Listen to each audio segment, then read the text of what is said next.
Queridos hermanos, amigos, gusto de saludarles y también agradecer el tiempo que nos encontramos reunidos para compartir la palabra del Señor. Es lo que el Señor desea, que podamos siempre acercarnos a su palabra. El sumo sacerdote Esdras escribe en el Salmo 119 y dice: Lámpara es a mis pies tu palabra y lumbrera, a mi camino. Como el sacerdote o sumo sacerdote Esdras llegó a la comprensión que en el mundo que vivía era un mundo de tinieblas, de idolatría, de inmoralidad, de quebranto de las leyes, y él entendió que la palabra del Señor era quien lo podía iluminar para saber cómo caminar en un mundo de oscuridad. El apóstol Pedro dice en segunda de Pedro: tenemos la palabra profética más segura, a la cual hacemos bien el estar atentos como una antorcha que alumbra un lugar oscuro. También Pedro entiende que el momento, tiempo, la situación, el contexto, la cultura de ese tiempo, la oscuridad de la idolatría, la inmoralidad y el quebranto de las leyes de Dios, necesitaba que la profecía escrita, la palabra profética, pudiera iluminarles. Y el Señor Jesús dijo: yo soy la luz del mundo. El que me sigue no andará en tinieblas. Todos estos pasajes y muchos más nos hablan de la importancia de estudiar, de leer, de estar atentos a la palabra del Señor. En el día de hoy vamos a leer Éxodo capítulo 12, los versículos 43 al 51. Repito, Éxodo capítulo 12, versículos 43 al 51. Dice así la palabra del Señor. Habló o dijo el Señor a Moisés y a Aarón: esta es la enseñanza de la Pascua. Ningún extraño comerá de ella, mas todo siervo humano comprado por dinero comerá de ella, después que lo hubiere circuncidado. El extranjero y el jornalero no comerán de ella. Se comerá en una casa, y no llevarás de aquella carne fuera de ella, ni quebrarás hueso suyo. Toda la congregación de Israel lo hará. Mas si algún extranjero morare contigo y quisiere celebrar la Pascua para el Señor, séale circuncidado todo varón. Entonces la celebrará y será como uno de vuestra nación, pero ningún incircunciso comerá de ella. La misma ley será para el natural y para el extranjero que hubiese entre vosotros. Así lo haréis todos los hijos de Israel, como mandó el Señor a Moisés y a Aarón, así lo hicieron. En aquel mismo día tocó el Señor, o sacó el Señor a los hijos de Israel de la tierra de Egipto por sus ejércitos. El tema que vamos a compartir en el día de hoy es la Pascua verdadera, la Pascua verdadera. Este vocablo Pascua, tanto en el hebreo que se escribió en el Antiguo Testamento, es la palabra Pesaj, Pesaj, y que se refiere pasar por encima. En el griego que se escribió el Nuevo Testamento es la palabra Pascha, Pascha, y tiene que ver con la fiesta del Cordero, en este caso del Señor Jesucristo. Para el mensaje de hoy vamos a observar tres normas que tienen que ver con la Pascua verdadera. Obviamente, todo el análisis que hagamos tendrá un enfoque del punto de vista del origen de la verdad, es decir, en el Antiguo Testamento, y tendrá una aplicación en el Nuevo Testamento, específicamente con la persona de Jesucristo.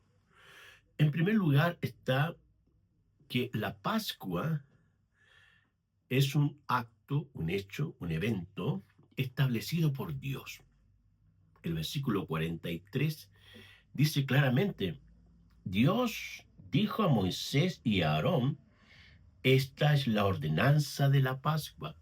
Es Dios, el Todopoderoso Señor, quien interviene en la vida de Moisés y Aarón y les habla y les explica y les da instrucciones en el cómo ellos van a celebrar, van a desarrollar y cómo ese evento marcará la historia de esos 430 años que el pueblo de Israel estuvo cautivo allá en Egipto, donde fue oprimido, donde fue mermado por el espíritu maligno de Faraón de querer aniquilarlos, pero el Dios Todopoderoso protegió su pueblo, creció, se multiplicó y llegó a ser grande en ese lugar.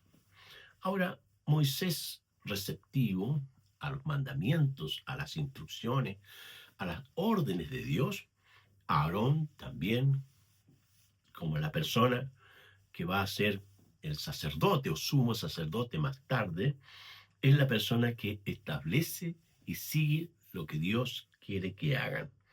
Esta es la ordenanza de la Pascua, dice, establecida por el Señor. Es el Señor quien ordena, es el Señor quien manda, es el Señor que da las instrucciones, y es eso muy importante entenderlo.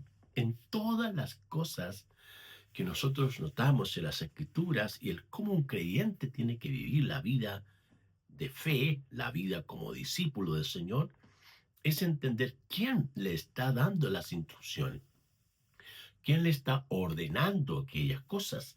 Y en este caso es Dios, el Señor, el creador del universo, quien está dando las instrucciones. Es Dios quien establece lo importante, lo urgente y también lo necesario. No somos nosotros los que establecemos el cómo debe funcionar la iglesia, por ejemplo. Las escrituras son claras en que el Señor constituyó a pastores, que son los que deben ministrar la palabra a los hermanos. Hay diáconos, que son las personas encargadas para las cosas manuales, instrumentales, locales, y hay otro tipo de hermanos que tienen dones distintos, pero es el orden que Dios ha establecido el que debe imperar en todo tipo de acción. El apóstol Pablo dice que es Cristo nuestra Pascua. Vamos a leerlo en Primera de Corintios 5, en el Nuevo Testamento. Primera de Corintios, vamos al Nuevo Testamento, capítulo 5, versículo 7. Bien, busquémoslo. Estamos llegando. Primera de Corintios 5, 7. Aquí está. Dice así la escritura. Limpiaos pues de la vieja levadura, para que seáis nueva masa, sin levadura como sois, porque nuestra Pascua, que es Cristo, ya fue sacrificada por nosotros. Ahí está. La Pascua neotestamentaria se relaciona especialmente con la persona de Jesús, así como en la Pascua que originalmente plantea el Señor, donde Él les da instrucciones de que tienen que tener un cordero sin mancha, que va a depender del número de los integrantes de la familia que tienen que comerlo en esa noche, porque al otro día el Señor lo va a sacar con mano poderosa de allá de Egipto.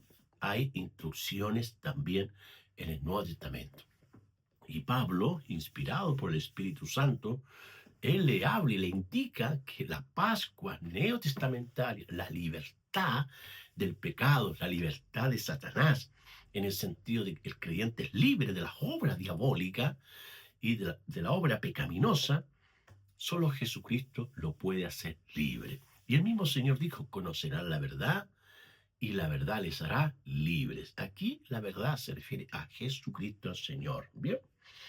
Por lo tanto, la Pascua del Antiguo Testamento es una figura de que Jesús es la obra completa y el cumplimiento de esa acción profética. En segundo lugar, la Pascua verdadera está establecida en un sentido por la circuncisión, o es para los circuncidados. Ahí vamos a leer en Éxodo, el versículo 44, que dice así: Mas todo siervo humano comprado por dinero comerá de ella, después que lo hubiere circuncidado. El extranjero y jornalero no comerá de ella. Se comerá en una casa y no llevarás de aquella carne fuera de ella, ni quebraréis hueso suyo. Toda la congregación de Israel lo hará. Mas si algún extranjero morare contigo y quisiere celebrar la Pascua para el Señor, séale circuncidado. Aquí lo relevante es que la circuncisión fue la señal del pacto entre Dios y Abraham. Y la circuncisión tiene que ver con todo varón que tenía que experimentar este hecho, que sería una evidencia del pacto entre Dios y Abraham y las generaciones futuras. El texto menciona claramente que el Señor estableció esto, que a los niños se realizaba al octavo día, y también identificaba las promesas que Dios le dio a Abraham, que se cumplieron en Isaac, en Jacob y en el pueblo de Israel históricamente. En el nuevo modelo, en el Nuevo Testamento específicamente, se establece que la circuncisión ya no tiene que ver con una parte biológica en el cuerpo del niño, sino que ahora tiene que ver con el corazón, el corazón. Y es el mismo Pablo que escribe en Romanos 2:24, vamos a verlo, Romanos 2:24, con estas palabras, ¿bien? Romanos 2:24. Dice así las Escrituras: porque como está escrito, el nombre, dice, el nombre no será blasfemado, sino que será honrado por todo aquel que lo invoque. Más adelante, en el versículo 29, dice: sino que es judío el que lo es en lo interior, y la circuncisión es la del corazón, en espíritu, no en letra, la alabanza en la cual no viene de los hombres, sino de Dios. Y aquí Pablo establece que el verdadero judío no es aquel que tiene una ascendencia histórica, biológica de los parentela hebrea, sino que tiene que ver con aquel judío o aquella persona, hombre o mujer, que cree en el Señor Jesucristo, y de esa forma su corazón va a ser circuncidado. En la estructura y en los evangelios, el Señor Jesucristo establece que el nuevo nacimiento del agua en el Espíritu, en Juan 3, cuando Jesús habla con Nicodemo, es la forma clara y evidente de cómo la persona se puede encontrar con la vida espiritual. Los evangelios sinópticos hablan de arrepentimiento, de conversión, y también el libro de los Hechos, Pedro, cuando después de la descendencia, la manifestación, la venida del Espíritu Santo sobre los 120, él se pone en pie y dice a la multitud: esto fue lo que profetizó el profeta Joel, y hoy ustedes ven y escuchan. Por lo tanto, lo que tienen que hacer es arrepentirse y bautizarse, y recibirán la obra del Espíritu, recibirán al Espíritu Santo de Dios. Y es así también como, claramente, la circuncisión en el Nuevo Testamento tiene que ver con la conversión de las personas que entregan su corazón al Señor para servirle en lo que Él les ha llamado. Allí en Colosenses también 2:11, vamos a ver ese texto en el Nuevo Testamento, las epístolas cristológicas, es el apóstol Pablo también quien habla. Colosenses ya estamos llegando, es el versículo 2:11. Dice, en él fuiste circuncidados, con circuncisión no hecha a mano, al echar de vosotros el cuerpo pecaminoso carnal, sino en la circuncisión de Cristo. Y ahí está nuevamente la circuncisión en Cristo Jesús, donde el Señor limpia el corazón, cambia ese corazón de carne ahora en un corazón más dócil, sensible a la palabra del Señor, o cambia el corazón de piedra, también se puede decir así, para dejarlo en un corazón sensible a la poderosa mano del Señor. Bien. Y en tercer lugar, la Pascua verdadera es establecida en quienes son obedientes al Señor. Los versículos 50 y 51, volviendo ahora a Éxodo, dicen así, así lo hicieron los hijos de Israel. Así lo hicieron los hijos de Israel. Como mandó el Señor a Moisés y a Aarón, así lo hicieron. Y en aquel mismo día sacó el Señor a los hijos de Israel de la tierra de Egipto con sus ejércitos. Como el Señor les dio su palabra, les habló, les entregó instrucciones, y este pueblo estaba atento, receptivo para obedecer las instrucciones del Señor. Así lo hicieron los hijos de Israel. Dios mandó a Moisés y a Aarón, y ellos así lo hicieron. La Sagrada Escritura nos enseña que es mejor obedecer a Dios que los sacrificios. Primera de Samuel, capítulo 15, 22, nos habla de cómo el rey Saúl hizo un sacrificio para lograr el favor de Dios, cuando el profeta o sacerdote Samuel le había dicho que tenía que esperar para él hacer el sacrificio. Y ahí aparece esta expresión que es mejor obedecer antes que los sacrificios. El mismo Señor habla de que él fue obediente hasta la muerte. Y en Filipenses 2:8, cuando Pablo escribe de la exaltación, la humillación, hasta que él fue obediente en todo al Padre. Y en Romanos 6:17 dice que debemos obedecer a Dios de corazón. Entonces, queridos amigos y hermanos, la Pascua verdadera tiene su origen obviamente en el momento histórico cuando el pueblo de Israel fue sacado con mano poderosa de ahí de Egipto, que estuvo cautivo, a la libertad gloriosa en el Señor. Pero en el Nuevo Testamento es Cristo nuestra Pascua.